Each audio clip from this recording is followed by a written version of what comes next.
There are some product categories that make me a little uncomfortable. You know what I mean? Well, get comfortable, because we have one more for you right now. With me today is Kelly Brzezowski of Butterfly to talk about a one-of-a-kind product. Welcome, Kelly. Thank you. So glad you can make it in today. So, Kelly, how did you get to where you're at today? Tell me your history. You know, I think our company and being a Walmart supplier is really a story about my career coming full circle. Okay. I started as a consumer products innovator and marketer at Procter & Gamble a long time ago, and had the great fortune of working in an adjacent category, feminine hygiene. Okay. And so I had some experience with products, related products, and when I understood how big the unmet need was for a product like Butterfly, I felt compelled to make a difference. So what is this product? Butterfly. Tell me about Butterfly. Butterfly is a product that a lot of people addresses an unmet need that a lot of people don't like to talk about. And our product is a product for little bowel leaks. It's a little bowel leaks. It's a condition also known as accidental bowel leakage, or ABL. ABL, okay. And it's not something that people want to talk about. It's not something that people know a lot about. Well, you probably don't talk to your friends about it to find out if they found a solution for it, because there's somewhat of some embarrassment probably linked with it, right? And most people do exactly what you just said. They feel very alone, and they feel like they must be the only people that have this. And yet all of the literature will show that over 30 million women and men experience little bowel leaks, or ABL, and today there's no good solutions. So what are the solutions? I mean, what have people done in the past? So you'd be surprised. Okay. Some people walk around with toilet paper tucked up their bum every day. Okay. Some people cope with just extra pairs of underwear. Some people wear products like panty liners, for example. But the challenge with all of these is that little bowel leaks are just like I said, they're little. And so... Well, so I've seen, you know, the Depends or a diaper, right, that people wear. Is that a solution? Not really. So we're not talking about a lot. We're talking about a little bowel leak. Okay, we're talking about little leaks, right? And so a product like a disposable brief really is not a good solution for people who have this. And it's interesting because the marketplace has developed around more of a disposable brief, a Depend type product. And we've seen commercials on those. I mean, a lot of people are more familiar with that. So how does your product work? What is it? So our product, I like to tell people, it's like a panty liner for the bum. Okay. And it's really for light or moderate leakage. So for people who have larger leakage, it wouldn't be a good solution for. But for the 90% of people that have light leakage today, that have no product solution, I think Butterfly is a really great solution for them. Tell me a little bit about what types of things bring on a situation like this. From what I understand, it can be like an accident. So it can be a temporary problem that people are having something with, or it can be a chronic problem. Correct. And there's lots of surprisingly common conditions that cause people to have ABL. Things such as all of the digestive disorders like irritable bowel syndrome, you may have heard of IBS or IBD, Crohn's and colitis. People that just experience chronic diarrhea. Sometimes triggers can be certain types of foods like caffeine and artificial sweeteners and spicy foods. So some people have a chronic condition, and some people have a condition that has triggers, right? Strenuous exercise can be a trigger for some people, and lots of conditions like obesity, diabetes, all of the diseases that have any neurological effect. So for example, diabetes, MS, Parkinson's, all of those can result in people having little leaks. And so what does this product look like? So this product looks like, it's shaped like a butterfly. It's shaped like a butterfly. Shaped like a butterfly. That's the name, okay. And I like to tell people it's really, truly like a panty liner for the bum. So it's the first and only product that's an absorbent product that puts protection up in between, adheres up into between the buttocks, discreetly and comfortably. And people who get it in the right place tell us they don't even feel it. And I think that's one of the great, the really important aspects when you're working with disruptive innovation and products that people have not used before, is that sometimes it takes practice to learn how to use them. And I think education. And education. And I think one of the greatest learnings that we've had at Butterfly is that it's really important that consumers understand it might take some practice. And so when we do our free sampling, for example, we make sure that we give people 3 pads so they have the opportunity to practice to learn how to get it right. But all of our our research shows us that with 3 tries, that three tries. that over 70% of people get it right, and they hardly feel it at all. So you first approached Walmart with Butterfly a couple years ago, and what was the response? Why Walmart first? You know, this is a big problem. It affects a lot of people. And so Walmart... 30 million is a big number. It is. And I just felt like with Walmart's position in the marketplace, in the continence care area, that Walmart was a place that our product needed to be to help people. And is Walmart the leader in that category? They are. They are.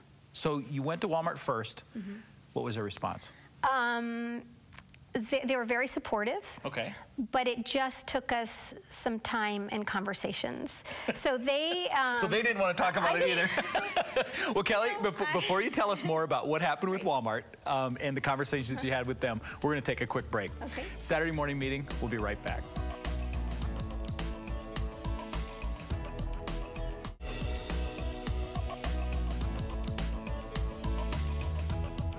And we're back with Kelly Brzozowski. Kelly, you made your first call at Walmart, and Walmart didn't want to talk about it. Well, maybe they wanted to talk about it, but what happened? I think they really understood that this had the potential to be a category-creating product. Okay. And they were very supportive. I think at the time they just didn't want to be first. And so we got started with Target. We had some very early success with Target.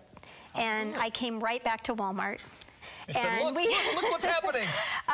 And we had, as often in this business, there were buyers had changed, and I think we had some early traction at Target, and we had a buyer that I think is really committed to making sure that they're serving the needs of Walmart's customers. Okay. And this fell within the goals that this buyer had in the direction that he was going? Correct. Okay. I mean, our product allows people to live better. And so I think we have a very parallel vision about what this opportunity is and the opportunity for it. So, you know, it's interesting because a lot of suppliers that call in Walmart are somewhat frustrated at sometimes because they come in and the buyer says no. But no doesn't necessarily mean never, right? Sometimes it means not yet. Exactly. And I think that's something for suppliers to know is that right now may not be the time. It may not work within a modular review or something that's going on with the but there may be the right time, and you just have to keep coming back and find that right time that really fits well for them. And it sounds like you did that. So how did you get on the shelf? What happened? I would say we came back. Okay. We continued to share the data that we had on our product. I think for us, you know, we are serving an unmet need that no other products exist today. And so it makes a difference, I think, when you're truly adding to a category or adding to an assortment with something that's truly differentiated. Right. And so we had a buyer. And how do you educate the consumers? I mean, because that's really the hardest part, isn't it? And I would say the hardest part of what we're doing is really making consumers aware that what they have is a thing. You know, that these little leaks they experience are actually something, and there's things they can do about it. And so part of our mission is really, it's about Butterfly the product, but it's also about improving wellness for people who have ABL. Right. And so we've also set up a nonprofit foundation that has supported a new website called ablinfo.org that provides educational resources to people who have ABL. Well, and I would assume that most people, I mean, I know we do it at home all the time, right? We you know, we have to go online to find out what our problem is, and then all of a sudden it directs us into certain paths, and then we can start finding some solutions to those problems. Is that kind of how people are finding this as well? Exactly, but the challenge with something like ABL is that today consumers don't have words. That's and so if we were a Pfizer or a large pharmaceutical company, we would put hundreds of millions of dollars to teach people we would teach people what ABL is alongside the launch of potentially a new pharmaceutical solution. Right. In our case, we're a small company. We actually are well funded, and we're certainly investing in building awareness of Butterfly and about ABL. But I think it just takes time. You know, category creation takes time. It takes patience. It does. And I think it takes... And it takes a good buyer to stand alongside you while you're doing those things, you know, to come alongside that. So how is Walmart helping you then to educate consumers? What Walmart done has been remarkable. I tell people all the time that, you know, Walmart is doing more than WebMD to help people understand how to live better with ABL right now. I hope that's not the case for long, and that we're able to make some progress with the digital health community about embracing educational resources for ABL. I think we're on the brink of a real sea change in terms of the digital health community embracing this as a real condition. But certainly Walmart has paved the way. They allowed us to, we built what's called a microsite within walmart.com, so you can visit walmart.com/butterfly. Okay. And on that, we not only share information about our product, but we also provide tips for people who have ABL. Let's talk a little bit about that. To build a site like that, how did you do that with Walmart? We asked the buyer. We started by talking to the buyer about because this is a totally new product that requires education. We wanted to be able to provide that education within Walmart.com also.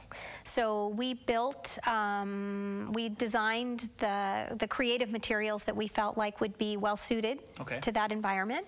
And then we worked collaboratively and closely with Triad, which is a Walmart agency of record that manages those programs. And this allows people to get that education that they need. So that educational video really helps consumers understand how the product works and how important it is. Well, I think it's wonderful that a company like Walmart has taken the opportunity to put this product on the shelf that's going to help millions of people. So what advice can you give to other suppliers who have a product that not many people know about? It's a lot of hard work. I feel like we're doing a lot of heavy lifting on teaching people, making people aware about a condition that so many people face. But most importantly, to give people hope that there's things you can do. And Butterfly is part of the solution, but you know, there are so many chronic conditions that affect us as we start to get older that with little things can make a big difference. And I think that we're on a path to do that. And I think for new suppliers, if you're delivering products that make a difference in people's lives, that are truly differentiated, I think Walmart can be a really great partner. Yeah. Well, Kelly, thank you so much for coming in today. We really appreciate this information about Butterfly. And even though we had a subject that we shouldn't have talked about, we did talk about it and we got through it. So thank you so much for coming in today. Thank you so much. Saturday morning meeting. We'll be right back.